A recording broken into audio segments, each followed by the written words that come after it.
Bapak, Ibu, Saudara yang diberkati Tuhan, Shalom, selamat malam. Kita boleh berjumpa lagi dalam renungan malam di saat ini dengan melewati berbagai aktivitas dari pagi, siang, sore hingga malam ini. Kita percayai bahwa semuanya karena kebaikan Tuhan. Dan saat ini saya mengajak kita untuk mempersiapkan bacaan Alkitab kita dari kitab Bilangan pasal 14 ayat 39 sampai dengan 45, kitab Bilangan pasal 14 ayat 39 sampai dengan ayatnya yang ke-45.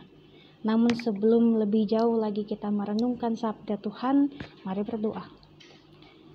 Bapa yang baik, kami mau mendengarkan kebenaran firman-Mu. Kuasailah kami supaya kekayaan firman yang akan kami renungkan ini dapat membaharui kehidupan kami untuk menjadi lebih baik lagi.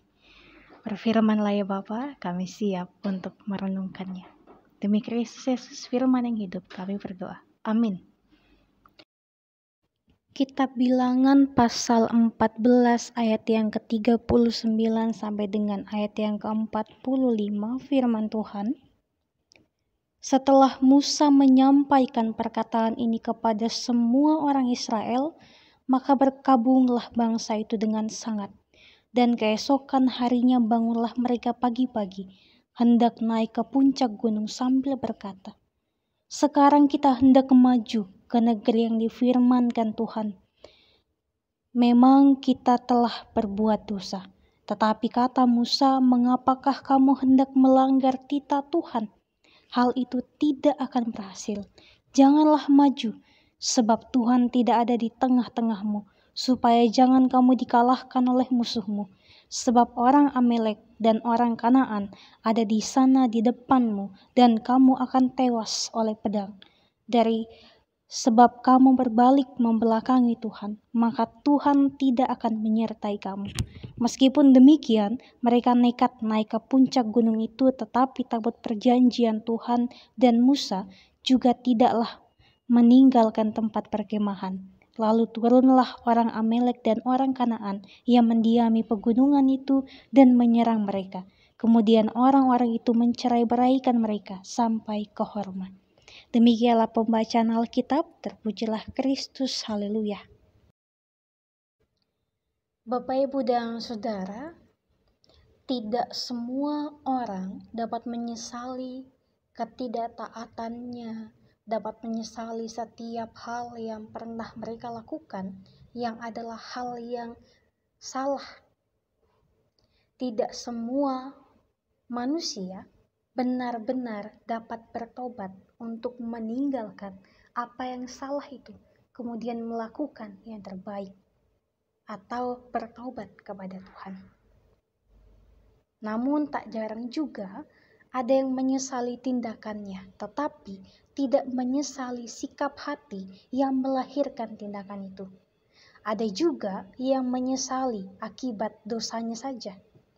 Nah, mungkin itu yang terjadi kepada orang Israel, bahwa mereka menyadari bahwa Allah tidak memperbolehkan mereka memasuki tanah Kanaan karena perbuatan mereka sendiri.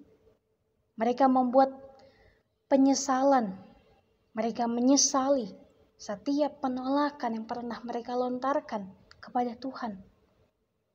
Nah, tiba-tiba kemudian mereka memutuskan sendiri untuk melawan orang Kanaan dengan harapan bahwa mereka dapat membatalkan hukuman yang telah Allah nyatakan bagi mereka. Dalam bacaan kita diperlihatkan bahwa pagi-pagi benar mereka sudah siap untuk berperang karena ingin merebut tanah Kanaan itu dari orang Kanaan. Namun sudah terlambat semuanya, Bapak, Ibu, dan Saudara. Sudah tidak ada lagi gunanya. Kini upaya untuk menduduki tanah itu justru menjadi tindakan ketidaktaatan mereka yang mau untuk tetap lanjut, padahal Tuhan tidak mengizinkan mereka lanjut. Dan Musa tahu persis bahwa keputusan Tuhan itu tidak mungkin dicabut lagi. Itulah sebabnya ia tidak menyetujui ajakan bangsa Israel untuk maju berperang melawan penduduk Kanaan. Sekali lagi Bapak Ibu dan Saudara, bangsa Israel menolak untuk patuh pada perintah Tuhan melalui Musa. Mereka nekat pergi berperang tanpa Musa, tanpa tabut perjanjian, dan tanpa penyertaan Allah. Akibatnya apa? Kekalahanlah yang mereka dapatkan. Dalam ayatnya yang ke-45, di situ dikatakan bahwa lalu turunlah orang Amalek dan orang Kanaan yang mendiami pegunungan itu dan menyerang mereka. Kemudian orang-orang itu mencerai-beraikan mereka sampai ke Horma. Itulah yang terjadi ketika mereka tidak taat kepada perintah Tuhan. Padahal ketika Allah bersama dengan mereka, mereka menganggap bahwa penyertaan Allah tidaklah cukup untuk melawan orang Kanaan. Mereka senantiasa mengeluh, berkeluh kesah, bersungut-sungut, mempertanyakan di mana Allah, di mana penyertaan Allah. Padahal Allah sudah menyertai mereka dengan sangat jelas. Lalu kemudian ketika Allah tidak menyertai mereka, kemudian mereka berpikir bahwa mereka bisa mengalahkan Kanaan dengan kekuatan mereka sendiri. Alangkah ruginya apa yang mereka lakukan. Alangkah tidak patut dijadikan teladan apa yang mereka perbuat, karena mereka mengandalkan kekuatan diri masing-masing. Mereka tidak disertai oleh Tuhan, tetapi mereka ngotot untuk menyertai dirinya sendiri dengan kekuatan mereka. Dan bukankah kita pun sering juga melakukan tindakan yang seperti itu dalam kehidupan ini? Kita pun masih sering menganggap bahwa penyertaan Allah saja tidak cukup dalam kehidupan kita. Kita merasa belum aman kalau belum ada tambahan pegangan yang lain.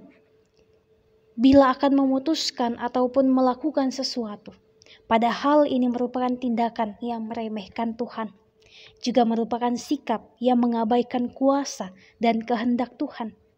Maka marilah Bapak Ibu dan Saudara, kita belajar untuk mematuhi segala perintah Allah meski terasa berat sekalipun. Ingatlah bahwa Tuhan selalu beserta dengan kita. Penyertaannya tidak pernah berhenti. Penyertaan Tuhan selalu melingkupi kehidupan kita.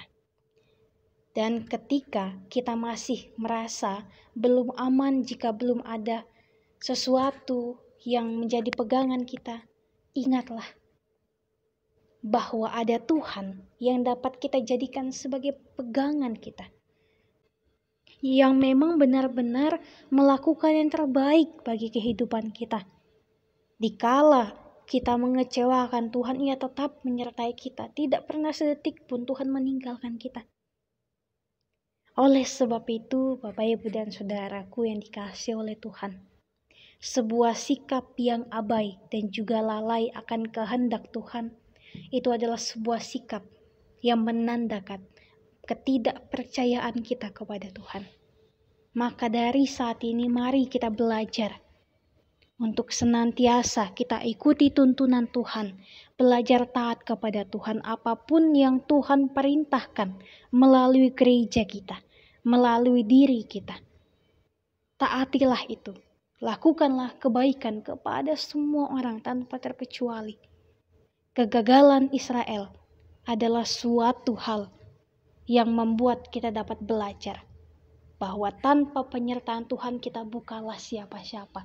Tanpa penyertaan Tuhan kita tidak mampu untuk melakukan apa-apa. Sehingga kita akan gagal jikalau kita senantiasa mengandalkan kekuatan diri kita sendiri. Maka andalkanlah Tuhan. Percayalah pada penyertaannya, dan kita pun akan beroleh kemenangan yang sejati bersama dengan Tuhan. Tuhan berkati kita sekalian. Amin. Bapak, Ibu, dan Saudara, mari kita berdoa. Bapa yang baik, Allah Sang Pengasih, Allah Sang Pemilik kehidupan kami, terima kasih ya Bapa untuk setiap penyertaan-Mu yang begitu luar biasa bagi kami. Kami boleh senantiasa dikuatkan, diberikan semangat yang baru setiap harinya untuk dapat menjalani aktivitas kami. Terbukti nyata pada saat ini penyertaan Tuhan yang sanggup menolong kami untuk melalui berbagai hal yang boleh terjadi kepada kami di hari ini. Dari pagi, siang, sore hingga malam ini, kami boleh disertai Tuhan. Dan kami pun tetap senantiasa percaya ya Bapa, bahwa tanpa Tuhan kami bukanlah siapa-siapa.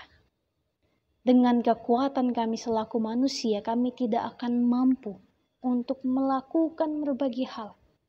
Karena hanya Tuhanlah yang mampu untuk menolong kami. Maka ya Bapa, kami memohon ampun kepadamu jikalau ada banyak sekali hal yang kami lakukan yang tidak berkenan di hadapan Tuhan. Ampuni kami Tuhan, jikalau kami lalai, jikalau kami abai terhadap penyertaan Tuhan. Ampuni kami jikalau kami menganggap bahwa penyertaan Tuhan saja tidak cukup dalam kehidupan kami. Ampuni kami atas semuanya itu ya Bapa. Kiranya melalui firman Tuhan ini kami boleh semakin sadar bahwa tanpa Tuhan kami tidak mampu untuk melakukan apa-apa. Dengan kekuatan kami selaku manusia, kami adalah manusia yang terbatas. Untuk itu Tuhan, kami memohon perlindungan Tuhan, penyertaan Tuhan dalam kehidupan kami. Bahkan ketika kami akan beristirahat di malam hari ini ya Tuhan, tolong kami supaya kami dapat tidur dengan nyenyak dan kami dapat senantiasa menikmati peristirahatan kami dengan penyertaan Tuhan. Terima kasih ya Tuhan untuk penyertaan-Mu yang begitu luar biasa kepada kami. Kami serahkan kehidupan kami hanya ke dalam tangan pengasihan-Mu saja, masa depan kami ke dalam tangan pengasihan-Mu. Kami percaya rancangan Tuhan adalah rancangan yang penuh dengan damai sejahtera bagi kehidupan kami. Ini kami ya Tuhan, ini mohon hati kami. Tetap senantiasa berkati dan juga sertai kehidupan kami. Demi Kristus Yesus, Tuhan yang Juru Selamat, kami berdoa. Amin. Bapak, Ibu, dan Saudaraku, terima kasih. Demikianlah renungan kita di malam hari ini. Tetap senantiasa berpegang pada janji Tuhan, tetap percaya pada penyertaan Tuhan. Selamat beristirahat, tetap menjaga kesehatan. Tuhan Yesus berkati kita sekalian. Sampai jumpa di renungan selanjutnya.